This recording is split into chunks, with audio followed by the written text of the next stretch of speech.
My name is Rachel Dotterman. I have been a shelter operations manager for about 12 years, but I have been with the organization for close to 14.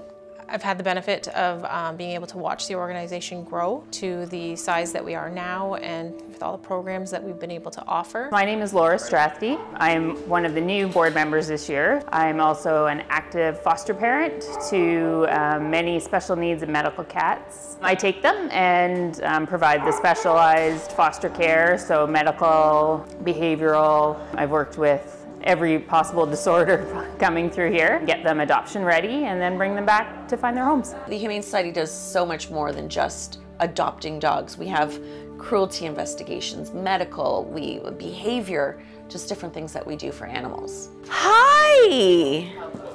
My name's Tammy Williams, and I've had Quincy since May of 2018, so not even a year yet. Quincy was a dog that we had been working on for almost 2 years to try and get him away from his former owner. He was chained up in a backyard and he was underweight and he had no food or water. We offered to take the dog. Neighbors were offering to take the dog, and the guy just would not give Quincy up.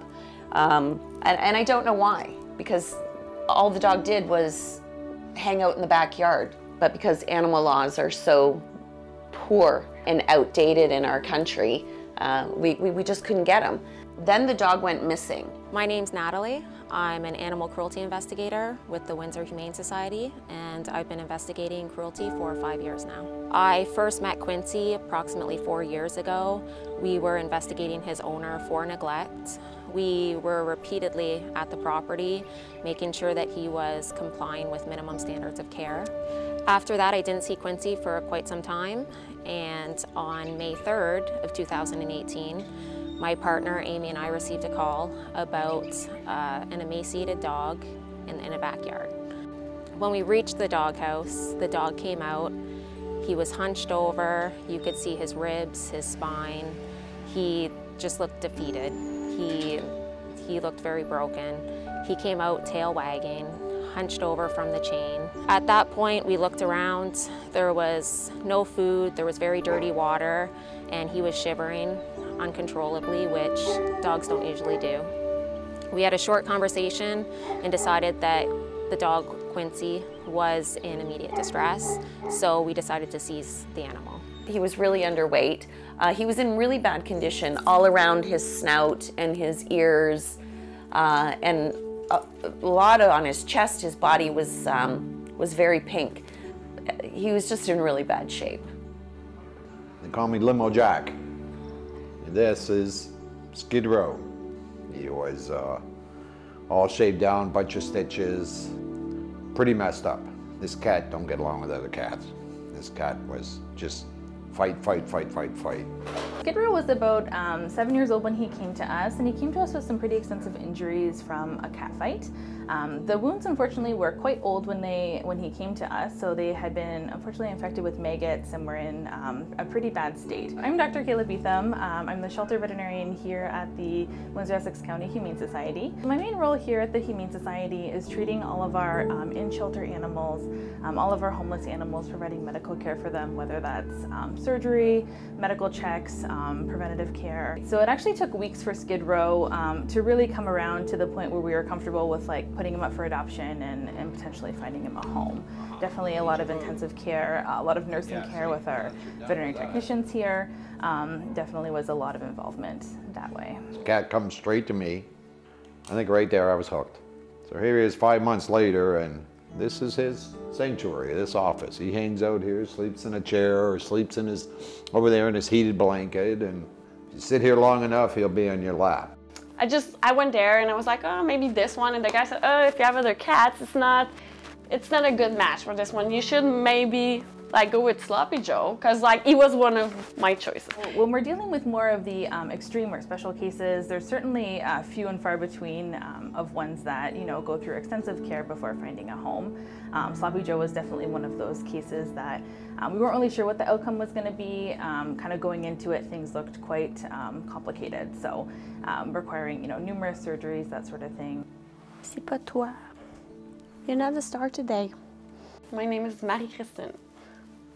I had Raja, Gypsy, and another big one who was on the picture behind you right there. And he was my cats forever. He came from Quebec with me, and I had to put him down because he was really sick at one point. So, and like a week after that, Gypsy, the other one, opened the window and just like ran away. And I've never seen her after that. So I stopped by the Humane Society to adopt a cat, and I fell in love with Merlot. Like, he was super friendly. Like, the first minute I just sat at the Humane Society with him, like, he just like lay on my lap, and I just started like cuddling and playing with him, and he was like really nice. We stayed like cuddled like that for like 10 minutes. I was like, okay, I'm bringing him back home. So, and the same night he arrived here, Gypsy came back in the window. The same night. So I was like, okay. I was okay with 2, and now we're back at 3. So. I'm Christie Nantais. I currently work as a pet behavior advisor. We work alongside dogs, cats, animals that are going to need a little bit more help being adoptable. We also assess all of the dogs and cats that are available for our adoption program. I remember the day Harley came in, actually. I just so happened to be at the front desk, and he came in barking up a storm because he was extremely fearful of strangers. He was extremely under-socialized as a puppy, which is a result in his behavior today. He probably met about 8 to 10 different potential adopters until he finally met the right one at the end. Come on, bud.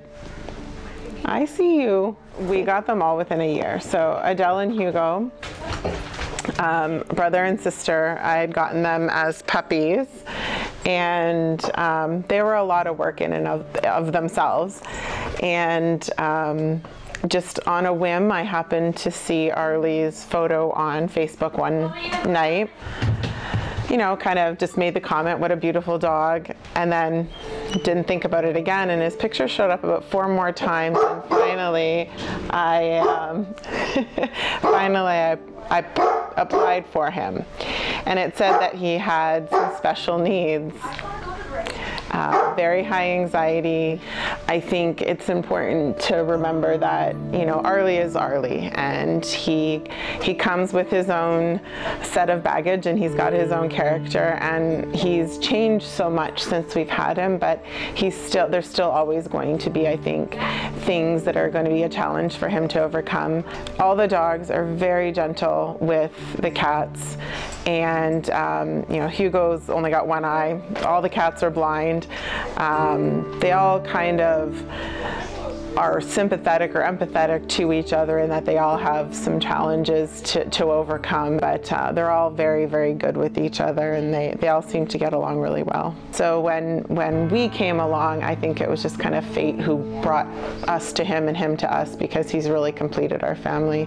You know, the other 2 dogs just took him in as if he was a part. Whatever they do, he does. The first time we took them to the park, I have a picture of him standing in the back of the truck, just blown away at how fun this could be, because the other 2 were sticking their heads out the window, and it was, I think, their calm demeanor and you know, just their overall excitement that it feeds into his, and he's been able to overcome a lot of things that I don't know if otherwise he would have been able to.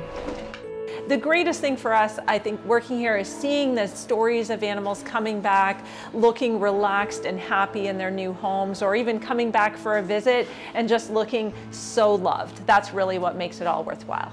Just want to thank all of you for supporting the Windsor-Essex County Humane Society as we've grown over the years. Thank you very much to the staff here, the managers, the executive director, all the staff on the floor here that do a fabulous job of taking care of the animals, keeping them healthy and happy.